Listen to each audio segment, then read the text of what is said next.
All right, y'all, welcome back to Under Grace with Ashley, where we're going to talk about everything from politics and news to education and family and Bible studies. Thanks for coming back here. Now, we are a Christian YouTube channel, so we don't get moved around as much as the TikTok shorts or the political news channels do. So if you guys could do me a favor and hit the subscribe, like, and share buttons, helps break YouTube's algorithm and gets us out there. All right, and into today's video. So today I'm going to talk about something serious. Everything, all of it's serious, but this one's been weighing heavy on my heart. And I came across a story, felt that I needed to share it with you guys. So let's talk murder. Here in America, the United States, we have been dealing with an abortion crisis.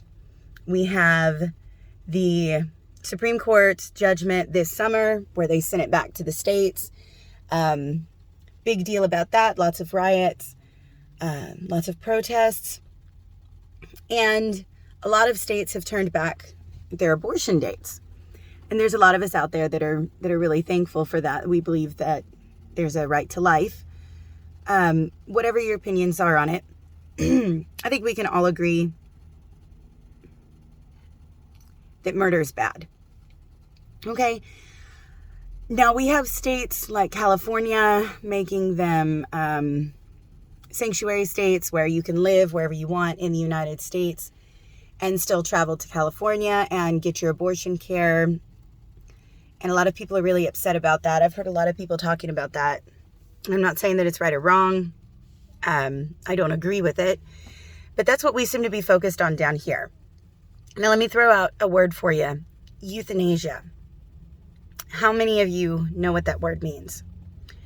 So euthanasia is medically assisted suicide. And when you think about that, to me, what pops into my mind is cancer patients, people who have been fighting diseases and on bed rest, and their life is basically over, but they are still alive. Kind of a mercy killing, I guess, would be what pops into mind when I think of it. Now, I don't agree with that, but that is just what pops into mind when I think of what euthanasia is and who would use euthanasia. Now, this isn't a problem here in the United States right now, but our neighbor, Canada, right on the other side of the border, guys, euthanasia is legal there. And I don't know how many of us know that. And not only is euthanasia legal there for mercy killings with the cancer patients and people who are just struggling and haven't really been alive in a really long time, but it's legal there for regular people. So here's the story I started with. A woman named Margaret has a son. He's 23 years old, and he's very depressed. He's got diabetes, and so his family helps him out with some of his things. So anyways, one day his sister logs into his email account, and she's just checking in there for appointments and things to try to make sure he stays on schedule with it. And they come across an email from a doctor verifying with him a scheduled euthanasia appointment. So apparently he had asked the doctor a question about a dog, or a dog being there. And the doctor had responded, yes, dogs are allowed in the clinic. They cannot be in the room with you while the procedure is happening. So you'll have to have somebody there that can take care of the dog out in the waiting room and then take him home when you're done. And it was just, when I heard this, it was so surreal. The procedure, you can bring a dog with you. Let me verify your appointment. I mean, this is evil. This is sick stuff. So his mother freaks out and calls this clinic and talks to this doctor who has scheduled her son's euthanasia appointment. And throughout the discussion, somewhere in the story, and she finds out that it's because he's depressed. He doesn't have a girlfriend. He's got diabetes. He's disabled. He's just really sad in life. And he went to a doctor, and instead of the doctor saying, okay, well, these are your options. Let's try a new medication. Let's try therapy. Have you tried going to church? Have you spoke to someone? They schedule a suicide appointment. The family wasn't contacted at all. His mother had no idea. Now, thankfully, thank God, the appointment did end up getting canceled. The son is still alive. But the mother, the last I heard, she'd made a comment. Her son hates her now. Hates her because she got this appointment canceled. He got out of it. So he's still alive. But he hates his mother now for wanting to save his life because she didn't want her son being murdered over the fact that he's depressed and doesn't have a girlfriend and is disabled. When did medicine get here? How did it get this far? And y'all, that isn't even the scariest part of the story. So the scariest part of this story is that he was an adult, right? 23 years old. As adults, we're supposed to be able to make our own decisions. I get that, where they're going down the line with that. But here's the thing. But here's where it gets really terrible. In March of 2023, so that's not that far down the road, y'all. That's 6 months away. I've got a son who's got a birthday in March, and he is excited about it only being 6 months away. In March of 2023, Canada is planning on legalizing euthanasia for minors, not just for minors, but for minors without parental consent. That's truly evil. That is a scale of evil that abortion doesn't even begin to touch. Murder is murder is murder, and they're all the same in the Bible. They're all the same morally. They're all the same terror against our value systems. It's all the same plot to destroy the nuclear family. It's all the same attack against humanity. But how many of us, when we were teenagers and a boy broke our heart or a girl broke our heart or our mom and dad grounded us or took away that party we wanted to go to, felt like it was the end of the world, that we'd rather die than be here another minute. I was a very, very emotional and challenging teenager.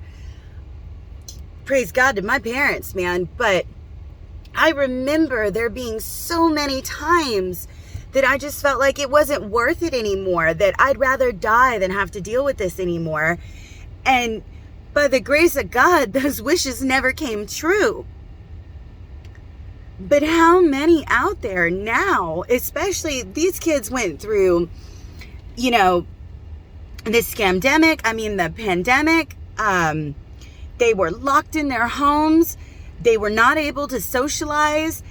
They were traumatized and damaged from this. And so now we've got a whole generation of mentally unstable children who don't understand what social interaction is supposed to be like. They don't understand what freedom is supposed to be like. They've lived through a time when all of our rights were taken away for our own safety, y'all. They think that that's what's normal.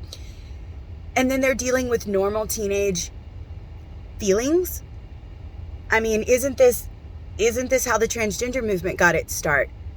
A little boy or a little girl who doesn't like themselves, and somebody told them that's okay, you don't have to be yourself. You can be somebody different.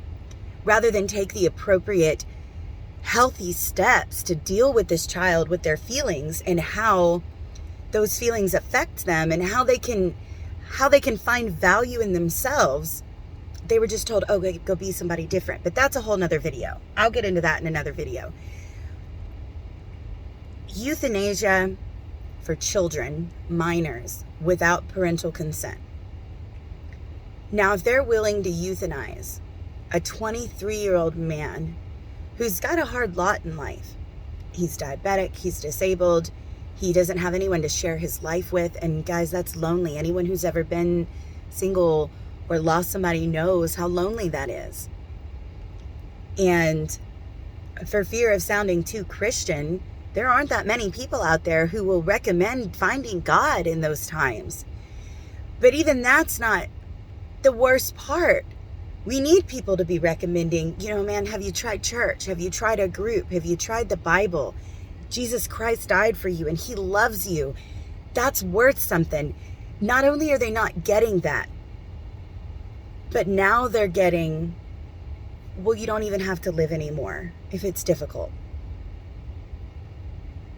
I can tell you something. If somebody tells one of my children that they don't have to be alive anymore because being alive is too difficult for them, I'm going to come find them.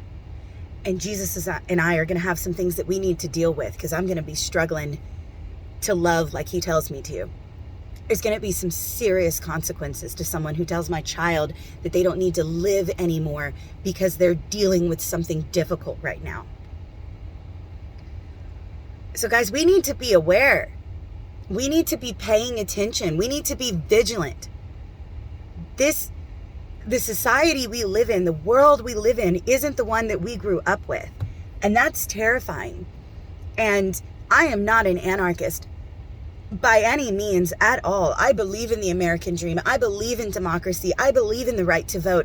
I believe in the right to raise my family the way I want to raise my family. I believe in the right to homeschool or the right to send to public school or private school if that's what you wish to do, if that's what you think is best for your family. But they are stepping in now and they are trying to take our families away from us.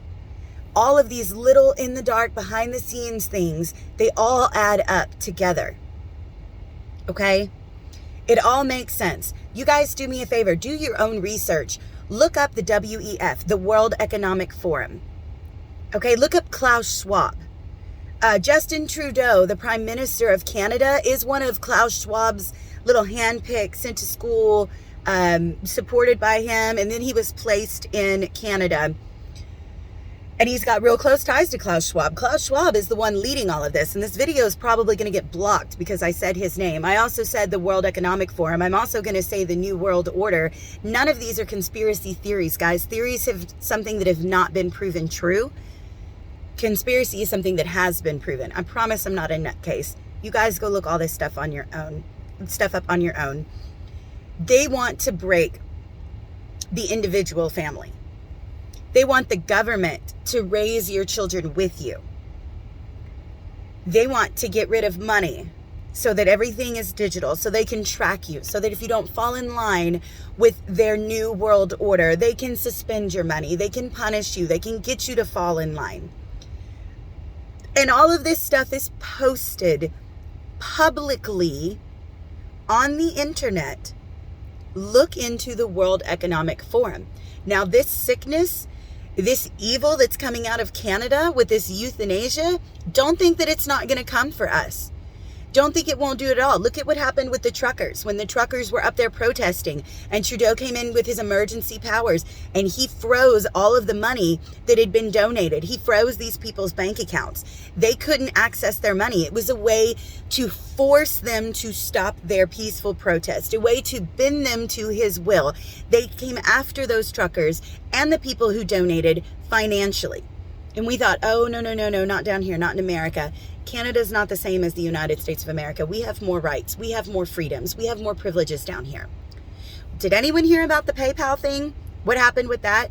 Where they put through a notice that you had to agree to that said that if you violated their community standards in some way, that they were going to be able to reach into your bank account. And I think it was something like $2,500. I don't remember specifically. It was a few weeks ago, but I know that I went in and I canceled my PayPal after that. I not only canceled my account, but before I did that, I removed my bank account and I removed my debit and credit cards. And then I deleted my account. I made sure they had no access to my bank account. And the only reason that they reversed that, y'all, and they took that out of their things is because they started losing money financially. They were getting a hit taken. Their investors were not happy about that. The people who were using their PayPal accounts were not happy about that. Lots of people, just like I did, went in and removed their accounts from PayPal, and they were forced under pressure to rewind that policy. But just a few months ago, we said, no, not us. They can't mess with our money. That's capitalism. That's freedom. That's America. And they tried. It wasn't successful, but they tried. And now they're doing this digital cryptocurrency thing, and not the one that we invest in. That is capitalism. That's free market. But I'm talking about the Fed coin. The one where they're going to remove all hard money. Yeah, they're going to turn it into a crypto coin. Okay? And they're going to be able to monitor and access all of that information. Guys, don't think that they won't be able to. There's a reason why all of these small towns across America are turning into barter systems. And there's a reason why universities are just hitting their backs. They're getting so much crap right now, and trade schools are blowing up. The writing's on the wall. And I didn't mean to get into that spiel. I just started with the euthanasia. I get all worked up. Anyhow, if you guys have any more stories you want me to look into, if you have any questions, feel free to leave comments down in the comments, and I will read them, and I will get back to you guys. I will make a whole nother video. I'm going to be making one. I think the next one that's going to come out is going to be how to save money right now in these hard times, how to penny pinch. I am a homeschooling mom of 5 children. I wait tables on the weekend, and my husband has a small business. Now it's in construction, and we are struggling right now because people cannot afford to pay for materials. They can't afford to pay the prices that we have to charge in order to make sure that we meet ends meet. So we've gotten thrifty over the last year. And I'm going to share some of those tips and tricks that we have learned and that have been shared with me from other people over the last year with you guys. So, but make sure to do your own research. Don't take my word for everything, guys. I'm not the sole authority here. I think that's where we've gotten off on, is we've expected people to have our best interests at heart when they tell us things. I know that's what I thought until about 2 years ago when I started paying attention to what was happening around me. And over the last 2 years, I've realized that they don't have my best interests at heart anymore. They don't care about the people anymore. It's about their bottom line. So you guys just pay attention, be aware, be prepared, and don't let them herd you like sheep.